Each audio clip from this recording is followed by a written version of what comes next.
দোয়াভাঙ্গা বা শাহরাস্তি গেট।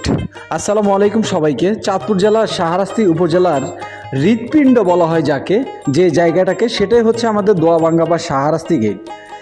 এখানে প্রত্যেক দিন আপনি বিশ্বাস করবেন না, লক্ষ কোটি কোটি টাকার ব্যবসা এবং বাণিজ্য হয়ে থাকে। এবং আমাদের এই অঞ্চলের মানুষ এখান থেকে সারা বাংলাদেশের যে কোনো জায়গায় প্রয়োজনে যায়, মানে হচ্ছে এটা আমাদের বাস স্ট্যান্ড, ঠিক আছে, বাস স্ট্যান্ড।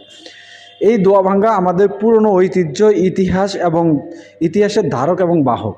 এই দোয়াভাঙ্গা নিয়ে আপনাদের কোনো স্মৃতি থাকলে অবশ্যই কমেন্ট বক্সে জানিয়ে দিবেন। তবে এখানে কিছু সমস্যা রয়েছে, যেটা হচ্ছে যে দোয়াভাঙ্গার রাস্তাটা অনেক খারাপ, এবং যে স্টেশনটা রয়েছে, স্টেশনের চারপাশে যে দোকানপাটগুলো আছে, সেগুলোকে যদি সুশৃঙ্খলভাবে সুন্দর মতো সাজিয়ে গুছিয়ে সিরিয়াল বাই সিরিয়াল করা হয়, তাহলে মনে হয় যে ভালো হবে।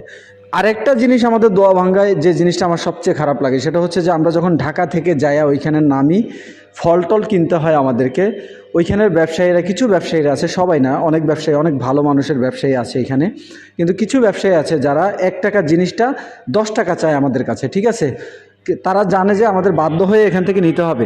আমি অনুরোধ করব, ভাই প্লিজ এই কাজগুলো আপনারা করেন না, প্লিজ আমাদের সম্মানটা রক্ষা করবেন।